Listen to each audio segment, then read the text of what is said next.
오늘은 하나님께 다가가기 경건의 훈련이라는 제목으로 하나님의 말씀을 선포합니다. 누구한테 다가갑니까? 하나님께 다가가야 됩니다. 그래요, 다가가는 것입니다. 세상의 이치가 그래요. 사람은 자기가 좋아하는 것에 다 다가가요. 남녀가 좋아하니까 서로 다가가듯이 돈이 좋으면 돈에 다가가고 취미 좋으면 취미 다가갑니다.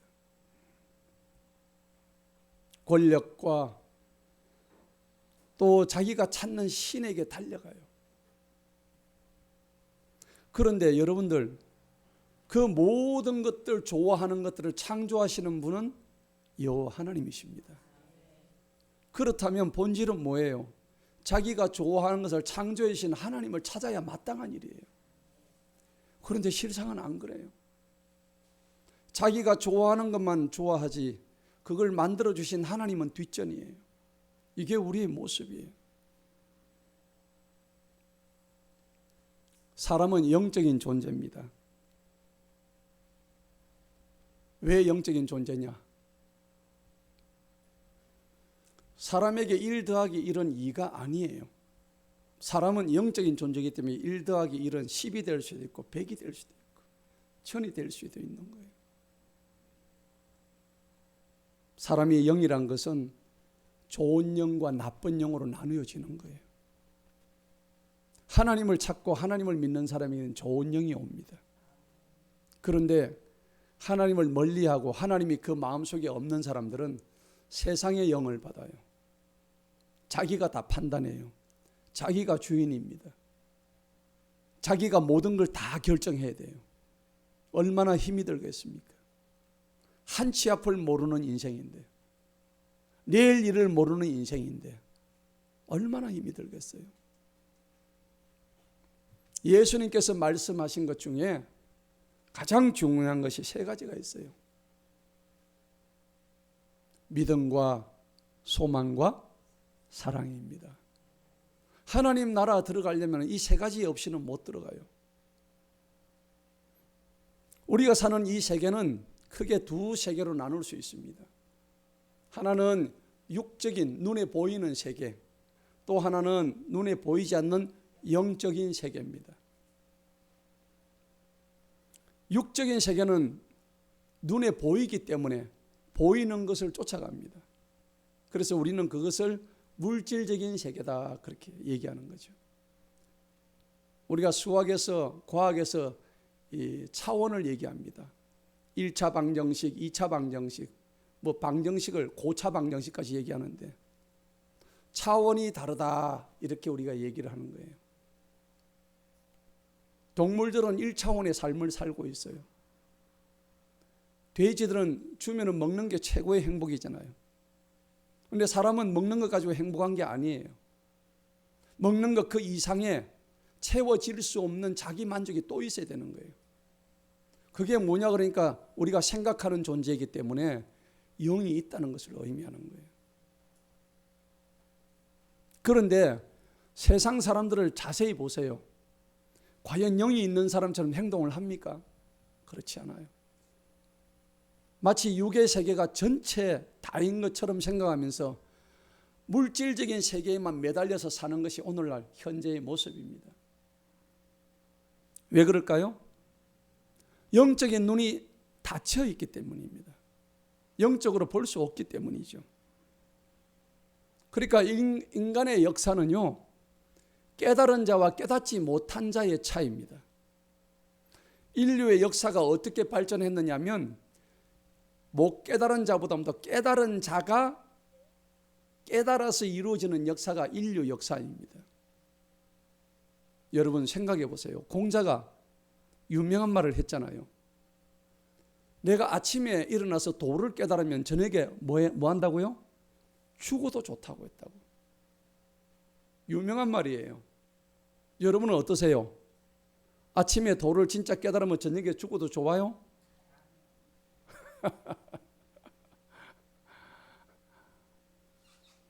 그런데 그 공자의 유명한 말이 유명한 어록에 올라와 있다는 거예요. 공자가 깨닫고자 했던 그 도가 뭐냐 이거예요. 못 깨달으면은 못 깨달은 채 그냥 살다가 죽는 거예요. 여러분, 옛날에 고대 히랍에 아르키메데스라는 아주 유명한 수학자가 있었어요. 이 사람이 부력의 원리를 발견을 했어요. 그냥 발견한 거예요. 원래부터 있었는데 이 아르키메데스라는 사람이, 수학자가 그걸 발견을 했단 말이에요. 그래서 배를 띄울 수 있는 원리가 거기서 나왔단 말이죠. 그런데 이걸 어떻게 발견했느냐 하니까, 그때 고대 히랍에, 무려 2000년 전이에요. 예수님 있던 그 조금 지나서예요. 목욕탕 가가지고 목욕을 하는데 자기 몸이 붕 뜨는 거예요. 뜨니까는 갑자기 부력의 원리가 생각이 나가지고, 볼큰이 바로 이거다 하면서 빨가벗고 밖으로 도망을 갔대요. 도망이 아니라 너무 기뻐가지고 빨가벗고 목욕탕 바깥으로 나와가지고 외친 말이 유레카, 이렇게 얘기를 했단 말이에요. 유레카가 뭐냐? 새로운 진리를 발견했다 이겁니다. 인생도 마찬가지입니다. 내 인생에 유레카가 없으면은 진짜로 인생을 제대로 산 사람이 아니에요. 하나님 나라가 왜 그렇게 믿기가 어려울까요? 하나님을 믿기 어려운 이유가 있어요. 눈에 안 보이기 때문에 안 믿어요. 눈에 보입니까? 그런데 여러분들, 눈에 보이는 걸 보여줘도 사실은 안 믿어요. 자기 자신을 믿는다고 하는데, 자기 자신을 믿는다고 하지만 그 자신도 내일 어떻게 될지도 모르는 정말 허술한 존재예요. 사람들이 하나님을 안 믿는 이유는 결국 눈에 안 보이기 때문에 안 믿는다는 겁니다. 그런데 정작요, 눈으로 보여준다고 하는 이것도 조금 있으면 다 어떻게 돼요? 다 없어집니다. 내가 눈으로 보는 이 나도 조금 있다가 없어져요. 나도 없어진다니까. 여러분, 1000년 전에 3000년 전에 있었던 눈에 지금 있어요, 없어요? 없어요. 남아있는 거 하나도 없습니다. 우리도 언젠가는 다 사라져요. 그러게 사람들이 어리석게 눈에 보이는 것만 믿는다니까. 간단히 한번 생각해 볼까요? 여러분, 잠을 잘 때 내가 있어요, 없어요? 나 없어요. 잠잘 때 내가 뭘 하는지 아는 사람 전혀 없습니다. 잠은요, 마치 우리 죽은 것과 똑같은 거예요. 죽은 것 같은 거예요. 그래서 박범신 그 유명한 소설가가 죽음보다 깊은 잠이라는 소설을 냈어요. 뭐 기억나시는 분이 있을 거예요. 유명한 소설이에요. 그러니까 잠이란 것은 사실은 죽음을 연습하는 거예요. 그러면 죽음은 어떤 잠이냐? 영원히 깨어나지 못하는 잠이 죽음이에요. 여러분, 잠자면서 뭘 일을 하십니까? 손가락 하나 까딱 못해요, 내가. 왜? 잔다고. 뭐 꿈 정도는 꿀 수가 있겠지.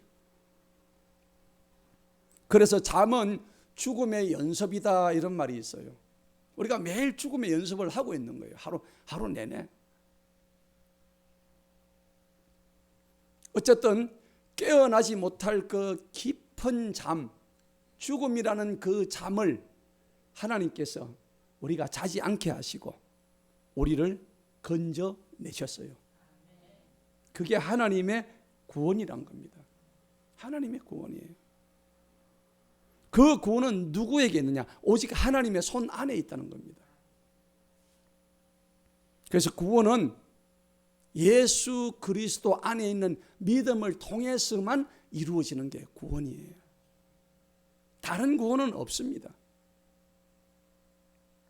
자, 그렇다면은 그 구원을 받기 위해서는 예수 그리스도께로 달려가가지고 내 손 좀 잡아서 날 구원해 달라고 뭘 해야 돼요?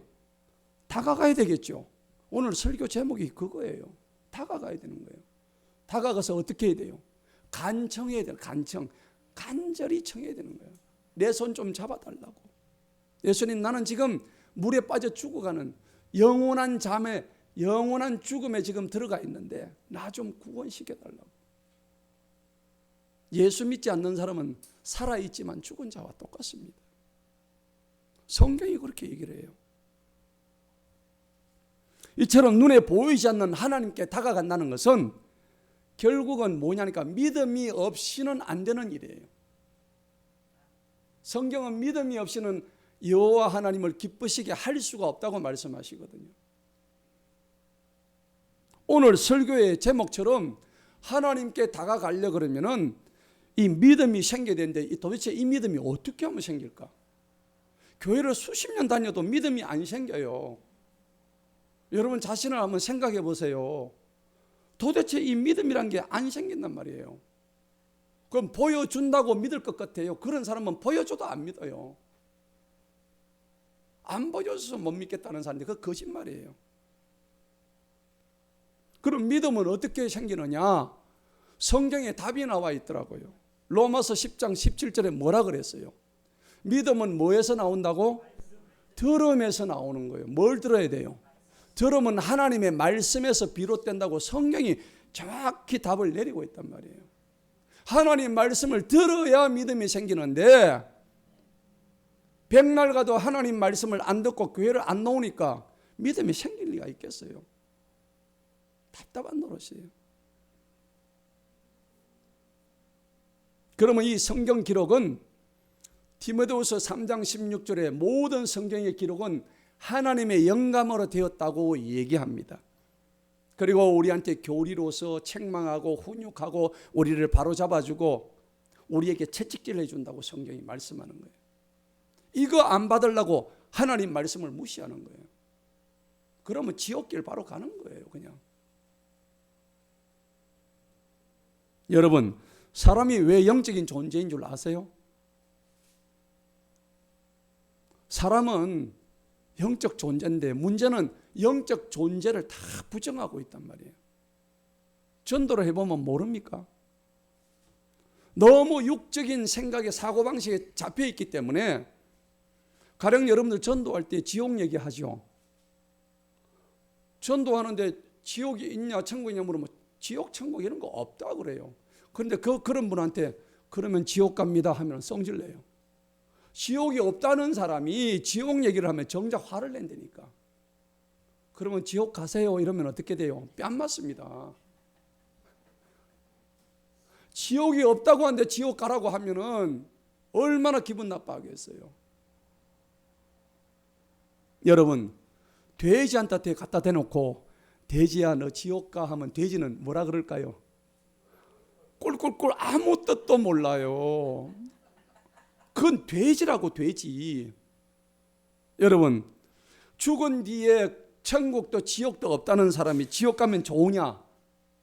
아니라고 얘기한다고요. 신기하지 않습니까? 오늘 여러분들 지옥 가면 좋은 사람 손들어 보세요. 아무도 없잖아 지금. 그러면 지옥이 있다는 걸 믿어야지. 그죠? 그게 무엇을 얘기하냐면 사람은 그 정도로 영적인 존재라는 것을 내가 지금 강조하기 위해서 드리는 말씀이에요. 맞아요, 안 맞아요? 그러니까 사람은 지옥이 있다고 믿든 안 믿든 간에 지옥에 대한 두려움은 있는 거야. 맞죠? 그리고 자기 자신이 미래에 대한 불안감은 항상 있는 거야. 내일 일을 알 수 없는 거야. 내가 오늘 죽을지, 내일 죽을지, 5분 뒤에 죽을지, 내가 10분 뒤에 다리가 부러질지 누구도 모르는 거예요. 하나님만이 아시는 거예요. 여러분 살아있음에 감사하시기 바랍니다. 건강하심에 감사하시기 바랍니다. 일할 수 있음에 감사하시기 바랍니다. 그러면요, 좋다. 100번 양보해서 지옥이 없다고 칩시다. 그러면 지옥이 있고 없고의 확률이 우리가 수학을 하면 확률을 배우잖아요. 지옥이 있다 없다 확률이 몇 %예요? 50%예요. 그런데 굳이 지옥이 없다는 확률 쪽에 던지는 거야. 나는 지옥이 없다고 믿는 거야. 그런데 막상 죽었는데 가보니까 지옥이 있었어. 이런 바보 같은 인생을 사는 사람은 변명도 못해. 변명도. 왜 지옥이 없다는 쪽에 던지느냐고.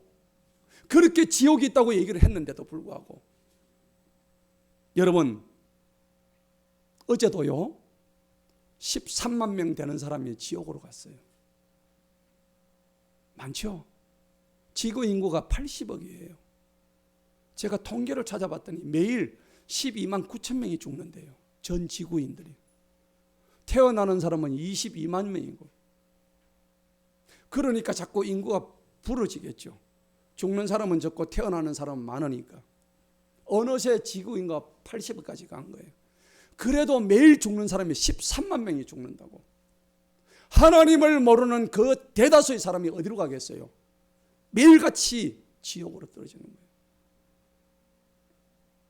여러분, 흙은요, 죽으면 흙은 흙먼지로 돌아갑니다. 먼지로 돌아가잖아요. 여러분, 개가 죽었는데 저는 사체를 많이 봤거든요. 도로에서 차들이 지나가는데 나중에 살이 터지고 껍데기가 벗겨지고 타이어가 다 밟고 가니까 나중에 그 개의 사체가 먼지가 돼버려. 아무것도 흔적도 없어요. 사람도 똑같아요. 우리도 죽으면은 구더기가 와서 파먹어. 요즘은 그거 안 하려고 화장하잖아요. 아무것도 아니에요. 우리 인체의 구성원소는 흙하고 신기하게 똑같더라 이거지. 과학자들이 만들어 보니까. 그런데 생각해 보세요. 무려 4,000년 전에 사람의 인체가 흙과 똑같다는 그 과학적인 사실을 어떻게 성경에 그게 기록이 되어 있겠느냐 이거죠. 그 당시에 뭐 과학자가 있었습니까? 과학실에서 뭐 검사 다 하고 했어요? 아니란 말이에요. 흙은 사람의 몸으로 만들어진 거예요. 영이 그러고 지옥으로 떨어지는 거예요. 사람의 몸은 흙으로 가지만은 돌아가지만은 우리의 영은 죽지 않습니다. 지옥으로 떨어집니다. 하나님 믿지 않으면. 그럼 지옥이 어디 있을까요? 말 그대로 땅지자 감옥옥자입니다. 땅에 있는 감옥이 지옥이란 얘기입니다. 어디에 있는 감옥이라고요? 땅 어느 땅이에요? 대한민국 땅? 성경이 지옥의 위치를 정확하게 얘기해 줍니다. 마태복음 12장에 보면 40절에요. 인자가 요나와가 3일 동안 큰 물고기 뱃속에 있었던 것처럼 나도 땅의 중심부에 사흘 밤낮을 있겠다고 그렇게 성경이 기록되어 있어요. 어디요? 땅의 어디? 중심부입니다. 땅의 중심부가 뭐냐면 지구를 반을 잘라보면은 지각이 있고 멘틀이 있고 외핵이 있고 내핵이 있어요. 내핵 안에 뭐가 들어있냐면은 샘물 알죠? 샘물. 포항제철 가면 샘물. 그 샘물의 큰 길이가 1300km예요. 내핵의 지름이. 그 안에 뜨거운 샘물이 온도가 무려 태양의 온도와 똑같아요. 6000도예요. 그게 안에서 이걸 끓고 있다고요. 그럼 우리가 살고 발붙이고 사는 이 땅은 뭐냐니까 우리는 불덩어리 위에서 살고 있다는 얘기입니다. 여러분 지진 터지는 거 아시죠? 어제도 인도네시아에서 화산 터졌잖아요. 어제도 터졌어요. 지각의 가장 약한 부분을 통해서 안에 있는 뜨거운 샘물이 그냥 벌건 샘물에 튀어오르는 거예요. 지각을 뚫고. 마지막 때는 이 땅이 다 갈라진다. 쩍쩍 갈라진대요. 잠언 15장 24절에 보면 지옥은 아래에 있다고 되어 있어요. 그리고 이사야 14장 9절에도 보면 지옥은 땅 아래에 있다고 되어 있다고요. 이사야 5장 14절에는 뭐라고 했느냐? 지옥이 점점 아가리를 벌리고 있다고 얘기해요. 입을 자꾸 스스로 확장하고 있대요. 여러분 제가 하는 말이 아니에요. 성경이 분명히 기록되어 있는 얘기예요. 지옥이 있다고요. 그러니까 날마다 지진이 일어나는 거예요. 우리가 몰라서 하루에 지진이 수천 번씩 일어난대요. 미세한 지진들이. 언제 터질지 몰라요. 그런데 여러분 생각해 보세요. 아니 예수님께서 죄도 없으신 예수님이 왜 사흘 밤낮을 지옥에 내려가셨을까요? 죄가 없잖아요. 예수님이 십자가에 못 박히시고 돌아가셨어요. 며칠 만에 부활하셨을까요? 사흘 만에. 그러면 그 사흘 동안 어디 있었냐니까는 마태복음 12장 40절에 내가 그 사흘 동안에 지옥에 내려가 있었다. 분명히 기록되어 있다고요. 예수님이 지옥에 내려간 이유는 뭐냐?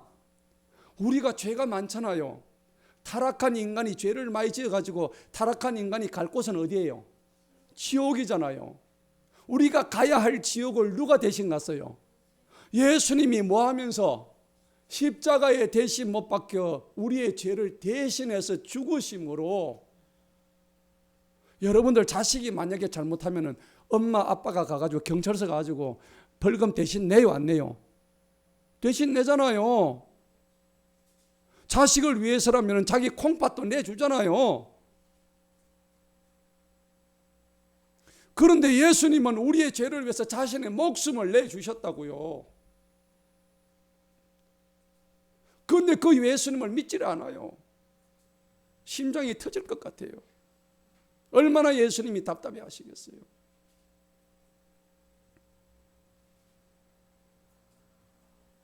자신이 스스로 억울한 누명을 덮어섰습니다. 예수님은 내가 십자가 지려고 내가 작정하고 왔으니까 아버지, 할 수만 있으면 이 고통을 좀 치워주세요. 이 잔이 좀 지나가게 해주세요.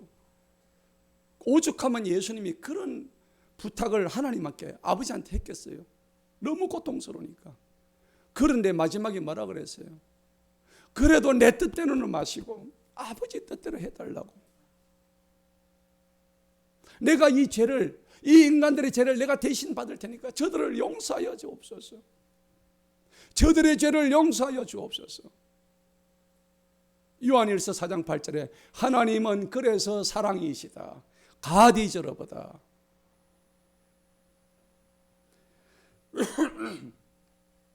여러분, 그래서 예수님이 지옥에 내려가신 거예요. 누구를 위해서? 내 죄를 위해서 대신 내려가셨다고요. 내가 가야 할 지옥을 대신 가셨다고. 그러면은 예수님이 계속 계셨겠어요? 계속 있으면 답이 안 나와. 그 불타는 지옥에 있을 수가 없어. 지옥이란 것은요, 영원히 불이 꺼지지 않는데요.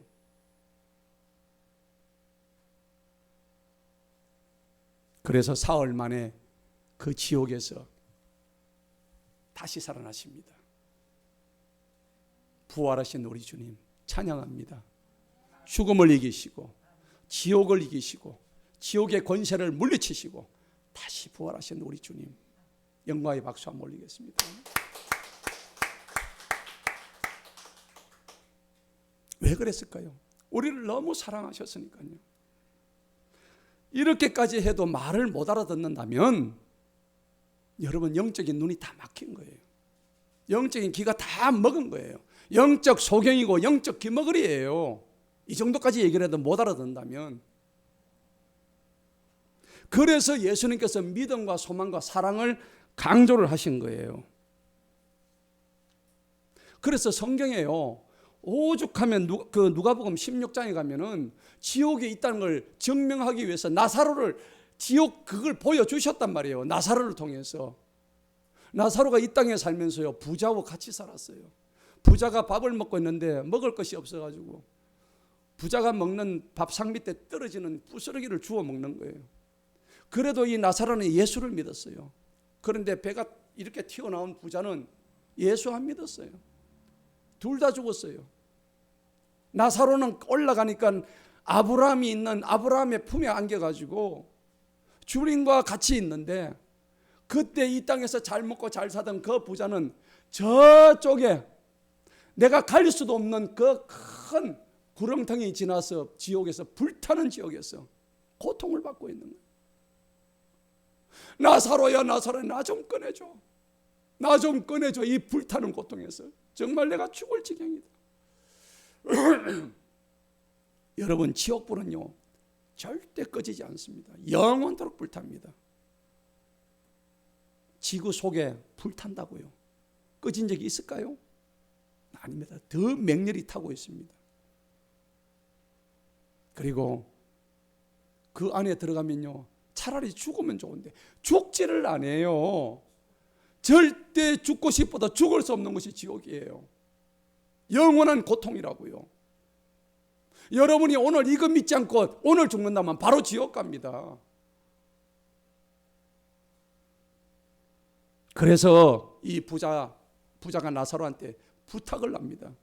나사로야, 나사로야, 내가 도저히 나갈 수 없다면 내 형제가 5명이 있는데 제발 그들에게는 이 지옥에 오지 마라 그래라. 그게 누가복음 16장에 기록이 되어 있어요.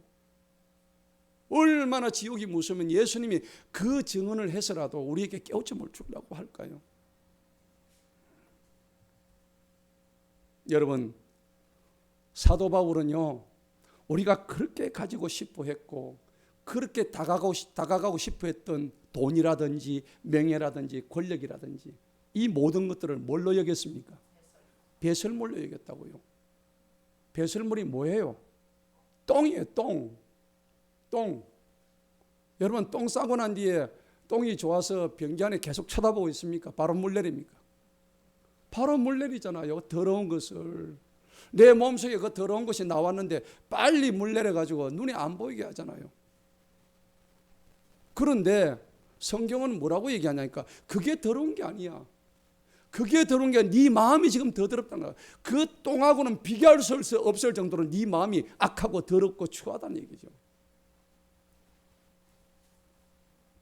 여러분, 그러니까 너희가 하나님한테 다가가기가 힘들다는 거예요. 왜 그럴까요? 너희 마음이 지금 두 마음이거든. 한쪽에는요 하나님을 들고 있고요, 또 한쪽에는 재물을 들고 있어요. 명예를 들고 있어요. 내가 가장 하고 싶은 거 두 개를 들고 양쪽으로 가려 그러니까 이게 흔들려 가지고 아무것도 안 되는 거예요.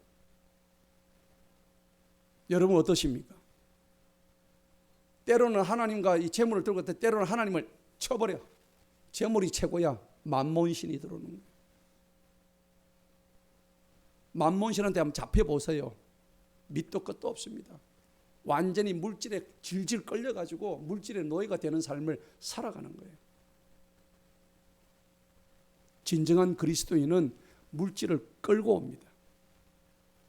물질이 나를 따라오는 거지 내가 물질한테 끌려가는 게 아니에요. 여러분 기억하시기 바랍니다. 원숭이가요 얼마나 욕심이 많은지 병에다가 그 안에 들어있는 물건을 집어가지고 먹을 걸 집었는데 이게 꽉 쥐려고 하니까는 안 빠지는 거야. 아무래도 이 병목이 좁으니까 집어는 넣었는데 아무래도 이게 안 노는 거야. 놓아야 빠지는데. 여러분 성경에 보면 유대인들이 참된 경건 생활을 하기 위해서 3가지를 했어요. 진짜 경건 생활을 해야 되거든요. 그 3가지가 뭐냐 그러니까 첫째는 구제입니다. 남을 돕는 거예요.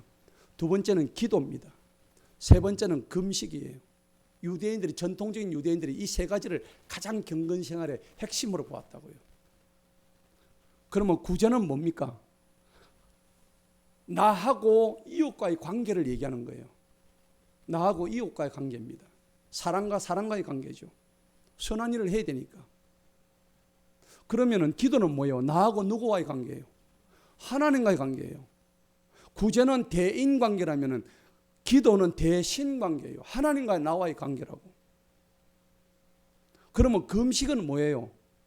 금식은 나와 내 자신과의 관계예요. 내 스스로의 관계라고. 이 3가지를 저들은 상징적으로 계속 추구를 했는데 여러분 구제할 때에 오른손이 하는 것을 왼손이 모르게 하라 그랬죠.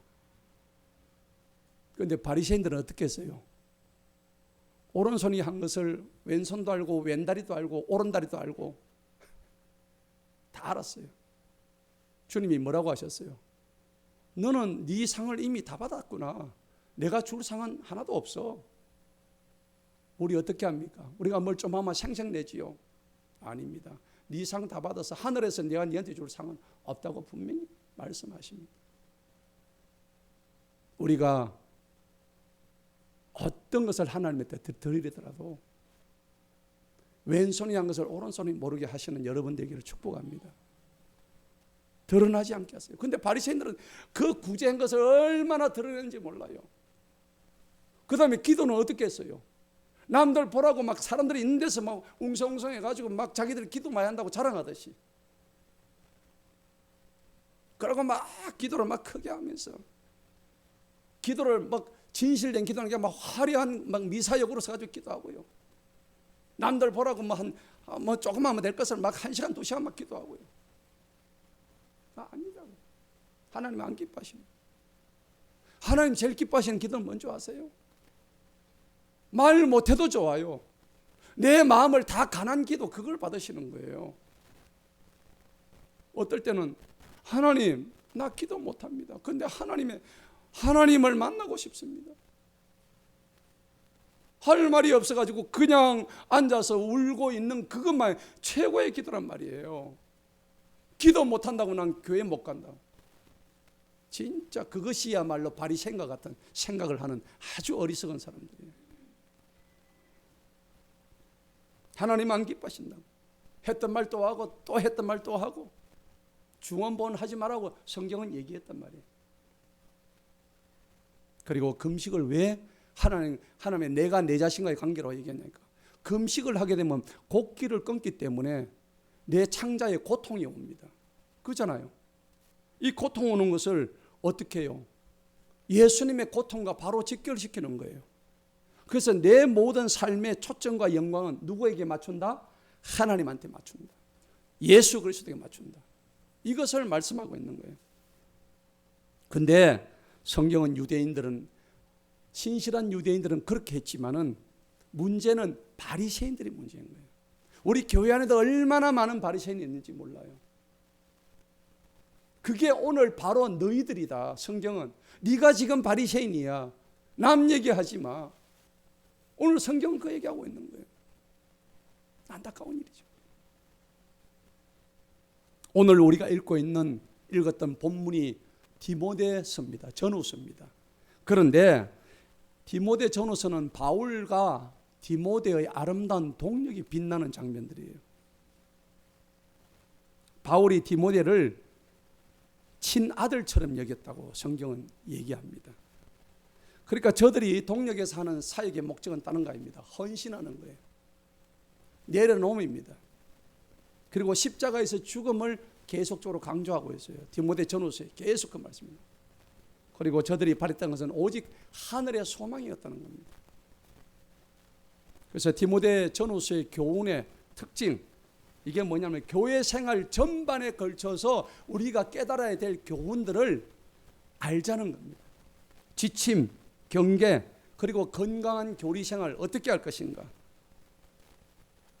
그래서 여기 보면은 목사는 어떻게 해야 되고 집사는 어떻게 해야 되고 여자들은 어떻게 해야 되고 다 나오잖아요. 디모데 전후서에.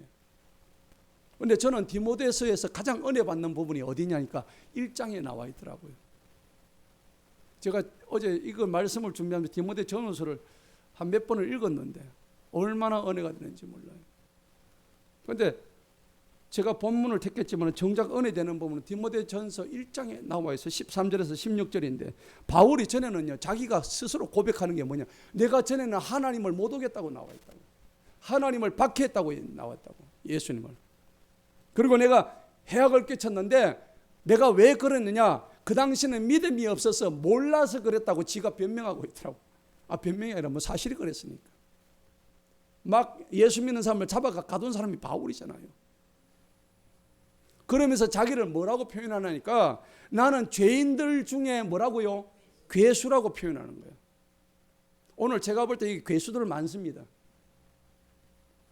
많지요? 우리 송주마 예하네. 다 괴수예요. 우리 다 괴수입니다. 그런데 바울이 고백하면 지금은 내가 예수 그리스도의 믿음과 사랑이 풍성해져서 하나님 은혜 가운데 있다고 고백하는 거예요. 자신이 그러면 이런 긍휼을 입은 그 연유가 있는데 1장 한번 이제 성경을 한번 보십시다. 디모데전서 1장을 한번 보십시다. 1장에 보니까 16절, 그러나 내가 긍휼을 입은 것은 이런 연유래요. 하나님이 불쌍히 여김을 받은 이유가 여기 있다고. 뭐라고 했어요? 내 안에서 예수 그리스도께서 먼저 온전히 오래 참으심을 보여주셨다. 예수님이 바울한테 오래 참으셨대요. 그 본을 바울한테 보여주셨대요. 여러분, 바울에게만 보여줬습니까? 오늘 저와 여러분 다 보여주셨어요. 예수님이 나를 위해서 오래 안 참았으면 나는 어떻게 됐어요? 벌써 하나님이 쳐셔가지고 지옥 지금 지옥에 가 있을 거예요. 그런데 하나님이 나를 너무너무 사랑하여서 지금 오늘 이 자리에 앉아서 예배드리고 있단 말이에요. 이게 얼마나 큰 은혜입니까? 지옥 갈 존재가 내가 지금 여기 앉아 있다고. 바울이 그 얘기하는 거예요. 그리고 16절 뒤에 보니까 그분을 믿음으로 영원한 생명에 이르게 됐다. 이 고백을 하는 거예요. 아, 저는 오늘 얼마나 여기서 은혜를 받는지. 여러분, 예수님이 나를 먼저 참아주셨다는 거 기억하세요. 여러분도 참으셔야 됩니다. 참으셔요. 인내하셔요.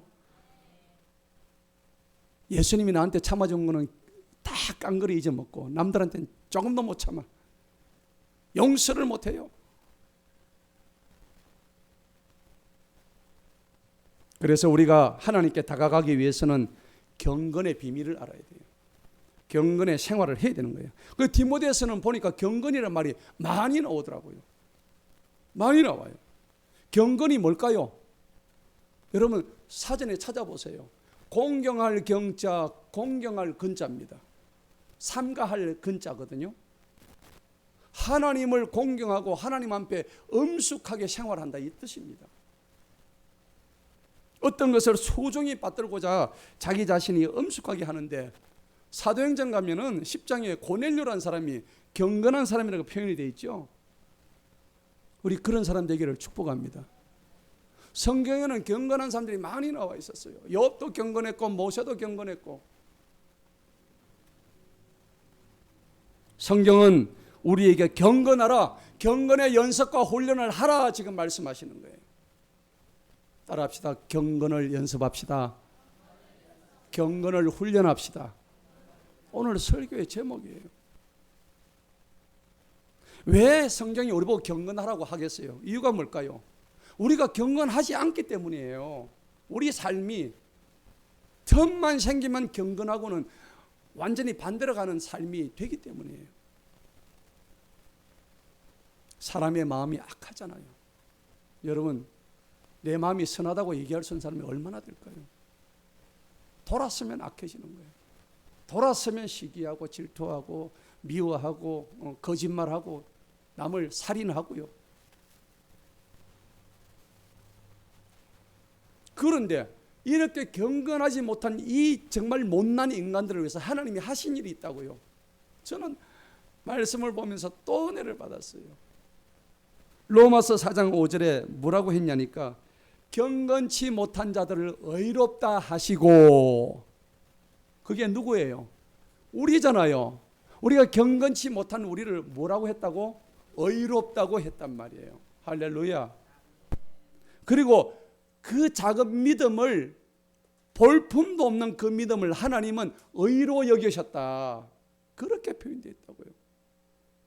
여러분, 이게 전적인 은혜 아닌가요? 지금 내 믿음이 온전하다고 여기십니까? 아니에요.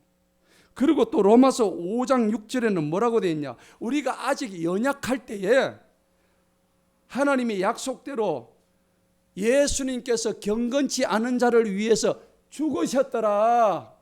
우리같이 경건하지 못한 사람을 대신 위해서 죽었다고 성경이 기록하는 거예요.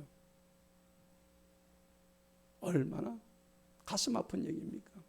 내가 뭐 잘났다고, 경건하지도 못한 삶을 살아가는 내가 뭐 이쁘다고, 예수님이 나를 위해서 십자가에 못 박혀 죽으셨다고 로마서 5장 4절에서 그렇게 말씀을 하시느냐는 거예요. 그래서 디모데전서 3장 16절에는 뭐라고 했냐? 경건의 신비를 알아라 했단 말이에요. 개역개정에서 경건의 비밀로 나와 있어요.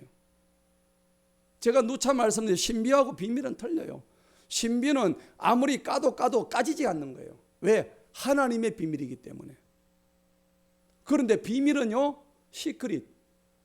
열면은 답이 나오는 게 비밀이에요. 신비와 비밀은 완전히 차이가 있어요. 원전에는 신비라고 되어 있다고. 그걸 바꿨어요. 그러면 그 신비가 뭘까요? 디모데전서 3장 한번 보십시다. 16절을 한번 볼까요? 대단한 이 경건이라는 것이 얼마나 신비가 나오는지 한번 보십시다. 6가지가 나와요. 첫째는 하나님께서 뭘로 나타나셨어요? 디모데전서 3장 16절 펼쳐보세요. 육신으로 나타나죠. 이게 신비예요. 하나님은 영이시잖아요. 영인 하나님이 육신으로 나타나셔. 이게 신비예요. 두 번째는 뭡니까? 성령님 안에서 뭐가 됐다고? 의롭게 된 거예요. 세 번째는 천사들에게 보이셨다는 겁니다. 네 번째는 경건의 신비가 이방인들한테도 선포가 됐다는 거예요. 그리고 다섯 번째는 세상에서 이 경건의 신비가 믿음 바가 된 거예요. 세상 사람들이 이 경건의 신비를 믿게 됐다는 얘기입니다. 누구예요? 그게 바로 우리잖아요. 그리고 여섯 번째는 뭡니까? 영광 가운데로 올리우사 영접을 받으신 사실입니다. 이 여섯 개가 경건의 신비란 말이죠. 자, 그러면 우리도 이제 예수 그리스도처럼 예수님처럼 경건의 신비를 이제 우리도 똑같이 맛을 봐야 돼요. 이렇게 있다는 것을 우리가 알았으면. 왜 그럴까요? 예수님께서는 누구든지 자신의 제자가 되려면은 자기를 부인하고 자기 십자가를 지고 나를 어떻게 해요? 따르라 했단 말이에요. 팔로우 미, 나를 따라. 그리고 바울은요, 예수 그리스도를 따라가는 자기가 예수 그리스도를 따른다 했거든요. 그런 자기를 뭐하는 자가 되라 했어요? 본받는 자가 되라 했다고. 자기 보고 나를 본받는 자가 되라고 아주 당당하게 얘기를 했어요, 바울이. 자, 그러기 위해서는 오늘 본문 4장 7절을 한번 보십시다. 오늘 본문이에요. 4장 7절. 다 같이 한번 읽어봅니다. 시작. 그러나 불경스럽고 나이든 부녀자들이 꾸며낸 이야기들을 거부하고 오히려 경건히 들은 내 자신을 훈련하라. 여러분, 오늘 그 답이 나와 있는 거예요. 경건을 어떻게 하면 유지하고 지탱하는 방법이 여기 다 나와 있다고.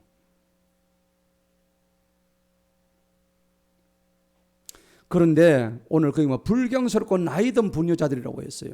이게 무슨 말이냐면은 여러분, 하필이면 왜 부녀자들이 불경스럽고 뭐라고 했어요? 나이든 부녀. 나이가 들면 불경스럽나? 성경에 그렇게 돼 있다고. 그게 아니에요. 그런 여자들이 있었나 봐요. 여러분, 여자분들 한 서너 번 모이면은 말잔치 안 일어납니까?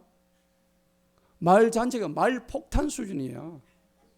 내가 옆에서 있어 보면요, 잠시도 입을 가만 안 둬요. 평소에 말 안 하는 사람들 말 터졌다면 이거 뭐 끝도 없어. 밑도 끝도 없어요. 제가 지난번에 어떤 성도님을 와가지고 봤는데 나는 한마디도 안 하는데 2시간 반 동안 혼자서 얘기하더라고. 내가 질려버렸어.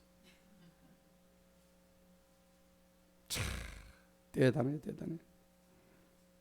그래서 성경이 뭐라고 했냐면 바울이요, 교회 내에서 여자는 좀 조용해라 했다고. 밑에 보세요. 자, 분명히 이 말씀은 디모데전서 2장 한번 보십시다. 2장 11절 보세요. 여자들은 온전히 순종함으로 조용히 배우게 하라. 나는 여자가 가르치는 것이나 남자에게 권유를 하는 걸 허락하지 않는다. 다만 뭐 하라고요? 조용해라. 교회 안에서 조용해라는 겁니다. 이유가 뭐 14절에 나와 있어요. 뭐라고 되어 있어요? 아담이 먼저 지으심을 받았는데 아담이 죄에 속은 게 아니고 여자가 먼저 속았다. 그 지금 답이 나와 있다. 이걸 남녀 차별하려고 하는 얘기가 아닙니다. 성경에 이렇게 나와 있다고. 자, 그래서 오늘 4장에 다시 한번 보십시다. 4장 8절 한번 보시죠. 다 같이 한번 읽어봅니다. 이는 육체의 훈련은 유익이 적거나 경건은 모든 일에 유익하니 현재의 생명과 장차 올 생명에 대한 뭐가 있어요? 약속이 있다. 육체의 훈련은 유익하지만 이거보다 더 큰 것은 경건의 훈련이 더 유익이 크다는 겁니다. 그래서 디모데후서 3장 5절에 가면 경건의 모양은 있는데 경건의 능력은 너희들은 아무것도 없어. 이렇게 얘기하는 거예요. 그러면요, 경건을 어떻게 이제 훈련하는가? 그 답이 4장 12절에 다 나와 있어요. 4장 12절 한번 볼까요? 자, 우리 본문에는 없지만은 4장 12절 한번 읽어봅니다. 시작. 아무도 내 연수함을 없인 여기지 못하게 하고 오직 너는 말과 행실과 사랑과 영과 믿음과 순결이 있으면 믿는 자들이 뭐가 돼요? 본이 되라 하는 겁니다. 이게 누구한테 하는 말이에요? 바울이 디모데한테 하는 얘기예요. 바울이 디모데, 그 동력자예요. 첫째는 뭐예요? 말이죠. 뭐라고 되어 있어요? 12절에. 첫째는 말이에요. 여러분, 말은 마음의 알이에요. 말이 뭐냐니까 바로 그 사람이 말이에요. 여러분, 말을 한 3, 4분 만나서 들어보면 그 사람의 인격이 바로 나오죠? 안 나옵니까? 나오잖아요. 그 사람하고 대화를 한 3분 정도 해보면은 저 사람이 어떤가 파악이 안 돼요. 안 되면 그 사람은 문제가 있는 사람이야. 그 성경은 말이 많으면 허물도 많고 실수가 많대요. 차라리 말을 하지 말아야 돼. 교회 내에서 말하지 마세요. 웬만하면. 대신에 말을 하려고 하면 그 베드로전서 4장 11절처럼 누구든지 말을 하는 건 하나님이 말씀하시는 것처럼 말하고 되어 있다고. 그런데 쏟아내는 거 전부 다 막 온갖 인간의 소리. 어지러워. 머리가 아파요. 어떨 때 제가 목사지만 하면 스트레스 받아요. 진짜 스트레스 받아요. 이게 뭐 시장 바닥도 아니고 그렇게 설교하고 가르쳐도 소용이 없어요. 돌아서면 잊어버리는데. 이게 우리 현주소라고. 우리는 얼마나 상대를 죽이는 말을 했을까요? 누구한테 했을까요? 저 지나가는 아저씨한테 한 거 아니에요. 옆집 아저씨한테 그런 말 할 필요 없어. 누구한테만? 가장 가까운 사람한테 그렇게 언어 폭력을 썼다고요. 상처 주는 말을 했고요. 말이란 것은 사람을 살리기도 하고 죽이기도 하는데 오늘 바울이 디모데한테 말 조심해라고 이 얘기하는 거야. 가장 가까운 사람, 가장 가까운 아내에게, 가장 가까운 남편에게, 가장 가까운 자기 자녀에게, 또 부모에게 그렇게 폭언을 퍼붓고 언어 폭력을 썼는데 오늘 이 시간 우리 한번 돌아봅시다. 내 삶에 그런 일이 없었는가? 회개하는 시간 되기를 축원합니다. 그러니까 디모데전서 한 5장 가봅시다. 5장에 가면 이제 이런 거 하지 말고 13절에 나와 있어요. 13절에 뭐라고 했냐? 또한 그들은 게으름을 배워 이 집에서 저 집으로 돌아다니면서 이게 지금 할 일입니까? 여러분이 여자분들 모이면요 이 집에서 저 집으로 왔다 갔다 하면서 뭐 하는 거 봅시다. 그게 보니까요 게으를 뿐만 아니라 또한 수다를 떤대요. 온갖 수다를 다 떨고 뭐라 했어요? 말 참견하기를 좋아하고 또 마땅히 하지 말아야 할 말들을 얼마나 많이 하는지 안 해도 될 말을 갖다가 제가요 한 번씩 차를 태워서 이제 갈 때 보면 그래요. 또 아니면은 교회에서 같이 성도님과 같이 있을 때 좀 어색하잖아요 말이. 근데 그 분위기를 돌리려고 말을 하는데 그 분위기하고는 아무 상관없어. 설교가 끝나고 난 뒤에 말이 나오는 게 보면 은혜스럽지 못한 말만 나와요. 예를 들어서 말을 하려면 오늘 목사님 설교에서 제가 이런 거에서 감동을 받았습니다. 제가 이런 부분을 내 삶에 한번 적용해 봤습니다. 제가 이런 말을 들어본 적이 별로 없어요. 제가 여태까지 사역을 하면서 우리 성도님들 입에서. 왜 그런 줄 아세요? 아멘을 안 하니까. 여러분 아멘 안 하잖아요. 여러분 아멘이 무뜻이 뭘까요? 제가 하는 설교에 아멘 하는 게 아닙니다. 여러분들 아멘은 하나님의 말씀이 그대로 이루어진다고 해야 되는데 목사의 설교로 사람의 말로 알아듣기 때문에 아멘이 안 나오는 거예요. 참 안타까운 일이에요. 너는 해봐라 나는 안 듣겠다 이거예요. 오늘 이 시간 분명히 디모데전서 5장 13절에 마땅히 해야 할 말만 해야 되는데 오늘 우리에게 주시는 귀한 교훈입니다. 두 번째는 보니까는요 오늘 뭐라고 했어요? 행실이라 그랬죠. 행실. 오늘 분명히 나와 있죠. 4장 12절 보세요. 말과 행실은 두 번째는 행실인데 행위가 아니고 행실이에요. 행실. 행위는 그냥 단순하게 행동하는 건데 행실은 뜻이 뭐냐면 행동을 통해서 이 실자가 무슨 실자예요? 열매 실자, 맺을 실자. 행위를 통해서 열매를 맺는다는 얘기입니다. 저 사람은 행동할 때마다 뭔가 열매를 맺는데 선한 열매는 하나도 없어. 전부 나쁜 열매, 안 좋은 열매, 악한 열매만 맺어. 악한 행실이에요. 자, 그러면은 오늘 보세요. 디모데전서 3장에 보니까는 이걸 그때 그 당시 교회에 적용을 하는데 3장에 보면은 감독의 직분, 집사의 직분, 집사의 아내의 직분 여러 가지가 나와요. 여러분 꼭 기억하세요. 감독이 누구예요? 목사라고요. 목사. 오늘날 목사예요. 목사는 그러면 말과 행동은 어떻게 되느냐? 나오죠. 디모데전서 3장 1절로부터 7절에 나오는 게 목사들이 해야 될 일들이에요. 첫 번째 봅시다. 2절 보세요. 1절. 만일 한 사람이 감독, 이 목사의 직분을 원한다면 1절에 뭐라 했어요? 선한 일을 사모해야 되는 거예요. 2절에 보니까 감독은 어떻게 돼요? 첫 번째. 비난을 받을 것이 없어요. 근데 앞에 강조해놨죠. 어떻게? 반드시 비난 받을 짓을 하면 안 된다는 얘기예요. 어떻게 해요? 반드시입니다. 그리고요. 한 아내의 남편이어야 왜 이렇게 했겠어요? 그 당시에 두 아내의 남편이 목사를 했다는 얘기예요. 그러니까 이런 말 나오겠죠. 몰래 여자를 숨겨놓고 두 아내의 남편을 했다. 그러니까 이런 말이 나오는 거죠. 그 다음에요. 깨어 있어야 된다. 영적으로 분별하지 못하면 감독이 될 수가 없다. 목사가 될 수가 없다. 그리고 선한 행실을 가져야 됩니다. 여러분 목사들 모임에 가보면요. 가가입니다. 저도 목사지만은 개성들이 강해가지고 다양합니다. 노예고 시차례고 뭐 연합회고 가보면은 참 힘들어요. 그리고 거기 보니까 예의 바른 사람이 돼야 되죠. 맞죠? 대접을 잘해야 돼요. 남에게 대접받기 좋아하는 목사들 많아요. 아닙니다. 예수님처럼 내가 먼저 겸손하고 내가 먼저 남을 대접해야 되는 거예요. 남에게 대접받기 원하는 대로 네가 먼저 남을 대접하라고 성경은 그렇게 얘기하는 거예요. 3절에 뭐라 그랬어요? 술에 안 내줘야 됩니다. 난폭하지 말아야 됩니다. 더러운 이익을 탐내지 말아야 됩니다. 오직 뭐 해야 돼요?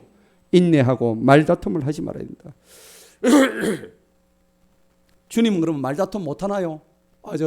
목사들은 말다툼하면 안 됩니까?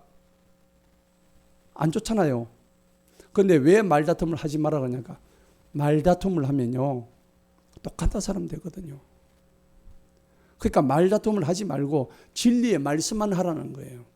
하나님의 복되고 진리의 말씀을 갖다가 교훈하고 가르치고 경계하고 경책하라는 거예요.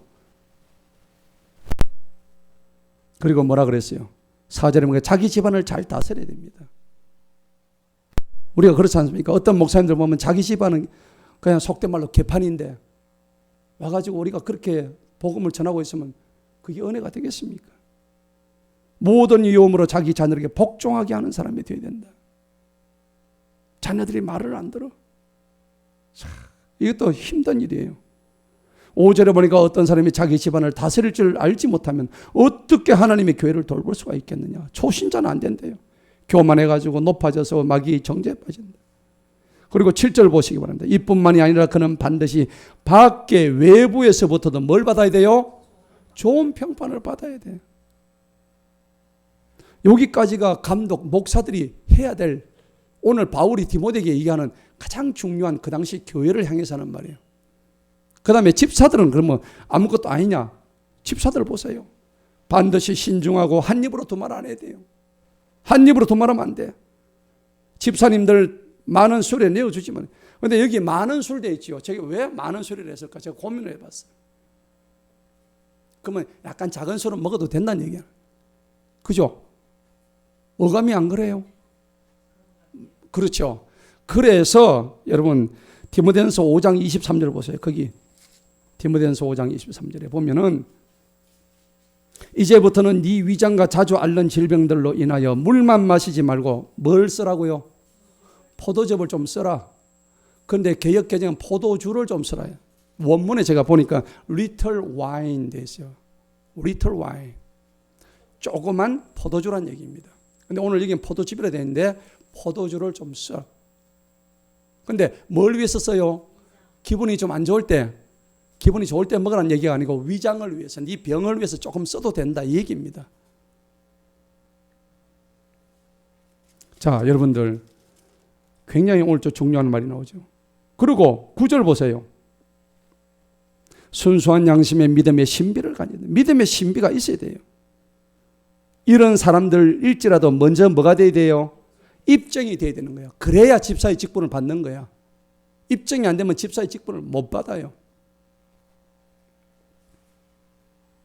그때 비난받을 것이 없으면 집사의 직분을 수행하게 된다. 그러면 11절부터요. 좀 이상하게 나오죠. 집사에 뭐가 나와요? 아내들이 나오죠.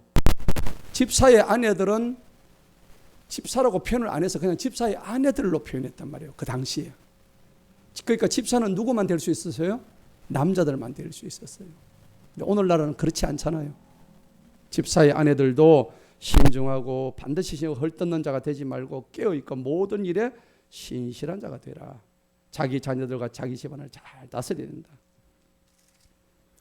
오늘 이와 같이 하나님의 말씀이 쫙 나오는데, 자 이제 우리 마지막에 6장 한번 보십시다. 성경 본문 말씀, 만일 누가 3절에 다르게 가르치고 건전한 말씀들, 곧 우리 주 예수 그리스도의 말씀과 경건의 다른 교리에 동의하지 아니하면 4절에 그는 교만해서 아무것도 알지 못하고 논쟁하고 말다툼만 좋아한다. 또 시기하고 다툼과 욕설과 악한 주책이 생겨난다. 이게 자기 중심적인 사고란 말이에요. 남 배려 조금도 안 한다는 얘기입니다. 5절에 뭐라 그랬어요? 마음이 부패하고 진리를 잃어버린다. 이덕을 경건으로 생각하는 사람들에게서 삐뚤어진 논쟁이 일어나나 너는 그러한 자들로부터 어떻게 해요? 떠나라. 떠나라. 6절 다 같이 읽어봅니다. 그러나 만족함이 있는 경건은 큰 이득이 된다. 아멘. 오늘 말씀의 결론을 맺겠습니다. 6장 12절입니다. 6장 12절 다 같이 한번 읽어봅니다. 시작. 믿음의 선한 싸움을 싸우며 영원한 생명을 붙들라. 이를 위하여 내가 또한 부르심을 받았고 만인 증인들 앞에서 고백하되 선한 고백을 하였도다. 이게 오늘 결론이에요. 우리가 경건한 삶을 살아야 하는 이유는 오늘 설교의 제목처럼 하나님한테 다가가기 위해서 가는 거예요. 우리의 말과 행실과 또 우리의 마음과 생각을 다 바꿔야 되는 거예요. 누구한테? 오직 예수님한테 초점을 바꿔야 되는 거예요. 내 눈의 모든 시간을 하나님으로 채우는 그런 역사가 나타나기를 바랍니다. 이게 경건의 연습과 경건의 훈련 없이는 될 수 있는 게 절대 아니에요. 여러분, 훈련의 흔적이 내 삶 속에 나타나야 되는 거예요. 육상 선수가 더 빨리 달리기 위해서는 자기 있는 몸을 다 벗어 던지고 공기의 저항을 줄이기 위해서 옷을 다 벗듯이 우리가 벗어내야 되는 거예요. 그래서 모습만 보아도 말을 안 해도 저절로 저분이 예수 믿는 사람이구나, 예수 그리스도의 향기가 나타나구나 하는 것을 알게 해야 되는 거예요. 오늘 나처럼 경건치 못한 자가 오직 예수 그리스도의 대속 십자가의 죽으심을 통해서 내가 사는 기적을 맛보고 그 놀라운 사랑을 실천하는 우리 모두가 되기를 주님의 이름으로 축원합니다. 기도하시겠습니다.